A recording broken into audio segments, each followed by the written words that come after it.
Hey, what's up, guys? This is TJ with the Show Me Better in Real Life podcast. And there was just something that was on my mind the last couple of days that I kind of wanted to share with you guys, and that I figured that you might be able to get some value out of. And so, the thing that I've been thinking a lot about is some of the things that I want to accomplish by the end of the year. So, one of them is being highly motivated to complete tasks, and not just complete them in a reasonable amount of time. Another thing that I really want to make strides in is being able to stay tapped in some of the relationships that I've got, whether it's with my family or some of the people that I have grown closer to in friendship. Those are just a few things that I have as goals, and in a few of those things, it's been something that I've really kind of struggled with for years. And it just seems like there are certain things that don't have my complete focus, and so that's why I haven't made as big a strides as what I'd like. And I think another thing that it kind of comes down to is just a lack of motivation, because the things that we want to accomplish, like, we find ways to be able to accomplish those things. So, like, for instance, I was having trouble with even working within OBS, and like, I kept trying and I kept trying to research things, and man, I probably have watched hours and hours of like different videos from different creators, trying to figure out what it was that I was doing wrong with the type of setup that I've got. And eventually I ended up finding out what I needed to find out to be able to like do some of the transitions, be able to record in the way that I've been wanting to record. And so I found it out, and it's because I was motivated to find it out. And I feel like sometimes, like, my motivation is focused on the process and not necessarily the destination. And because of that, sometimes it makes it difficult for me to be able to complete tasks because I'm more concentrated on how to get to the next step. And so, as I was thinking about that this week, it made me think about what is it that is a motivation, or like what is it in our brains that motivates us. And so I've got a definition for what I was kind of trying to find the definition for, or like the chemical that like releases in our brains to be able to be motivated to get things done. And the name of the chemical is it's dopamine. And you may already know this. My brain kind of takes me on little goose chases just as the time progresses.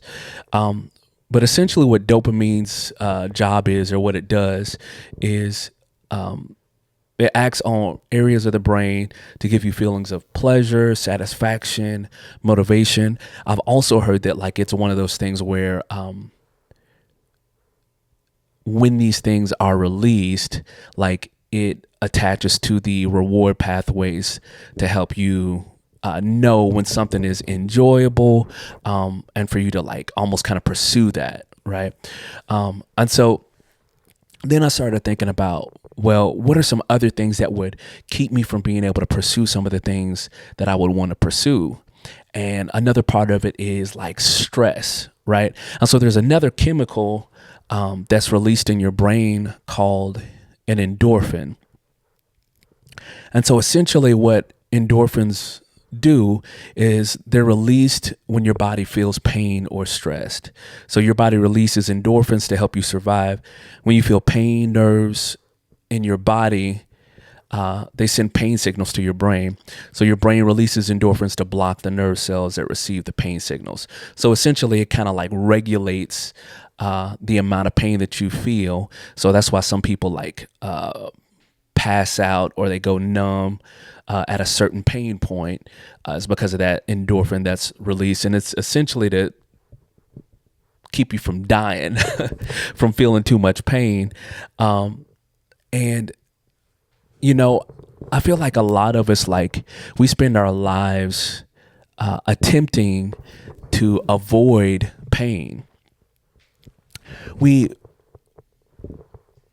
we live our life trying to either avoid pain or like chase after that feeling of that the dopamine gives, which is like the reward, the pleasure, right? And in a lot of capacities, that's what keeps us alive, right?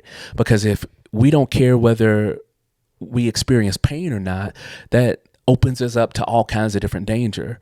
And at the same time, like if we are so obsessed with that dopamine hit, and I think that's part of the problem with phones, right? Is that anytime that we get a like, or anytime we get a subscription, or we get a new pair of shoes, or any number of different things, like it has the potential to become an addiction, and we get addicted to that feeling that we get.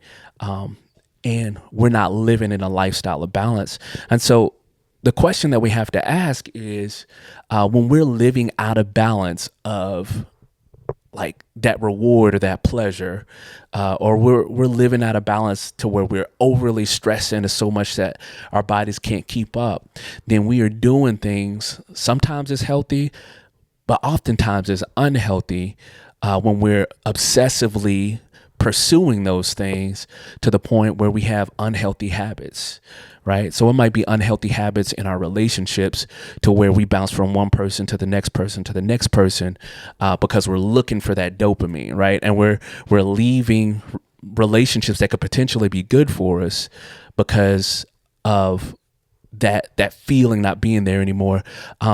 One of the ways that you might see that kind of show up is like maybe a guy is leaving somebody because they no longer look the way that they used to look, or they no longer make them feel in a certain type of way. Oftentimes that's with both guys and girls, but more often it's ladies that, because they're not getting that romantic feeling, I don't feel in love, then it causes for people to want to leave, right? Or like that endorphin that numbs us, like we get to the point where if we are constantly trying to avoid pain, then like when we do feel a little bit of pain, it gets so big that we run away from it, and then we never go back to things that could potentially be healthy for us, because we're trying to avoid the way that pain feels, because we don't know if we'll be able to handle it. And so I think that as I was thinking about this, the way that I'm able to find the motivation that I need to be able to accomplish some of the things that I need to accomplish, is to push through, man. It is to push through even when I don't feel the dopamine. Like there's a lot of young men, man. I have been having conversations with young men. I have been pouring into young men words of wisdom. I've spent a lot of time with young people over the last 20 years.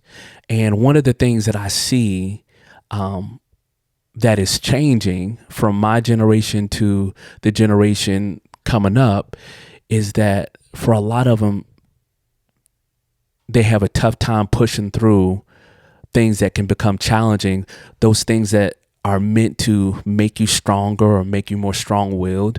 They have a tough time pushing through, and they would rather just give up, or they would rather just skip on to the next thing because that next thing might be easier. And what is good for our health, what is good for the health of the relationships that we're building, what's good for the focus of our future, the building of our character, and what we'll have to give to the next generation. It can't just be about the dopamine. Like life cannot just be about finding the next reward, even though that's a way to be able to motivate yourself. But it can't just be about that. Sometimes you just got to push through. Whether it's a job and your manager is freaking out on you, we have got to find ourselves in a place where we are pressing forward. a question that's great to ask ourselves is, am I giving my best effort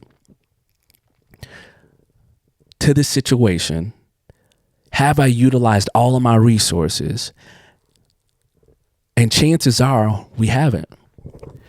Chances are that even as we are navigating through life in this like challenging time that we're living in, man, there's so many things that are begging for our attention. There's so many things that we have access to, like information, like YouTube. You can learn how to do anything on YouTube. But at the end of the day, like some of these things that we have easy access to, it is almost like numbing our ability to be able to push past just the reward or push past the comfort level that allows for us to basically for the endorphins to be able to do their job. Like we got to find ourselves in a place where we are pushing forward and being okay with falling forward. And I feel like if we do that, then a lot of the things that a lot of adults complain about young people struggling with, that we can find ways to be able to correct the areas that need to be corrected. And that even goes for people who are my age, people who are searching for purpose, people who are searching for ways to be able to contribute to the world in a way that doesn't cause for us to feel like we're being forgotten, but at the same time utilizing the gift that God has given young people, which is innovation, which is fresh ideas, which is more passion in the way that they're living, more care, more empathy in the decisions that they're making, and not just making it about business. And so I just want to know your thoughts. Do you think that this generation, both mine and Gen Z and maybe even Gen Alpha, really struggle with living life as if it's all about the dopamine or all about avoiding the pain? Or do you think you have a different perspective? Anyway, let me know in the comments. Thanks for listening. We'll talk to you guys soon.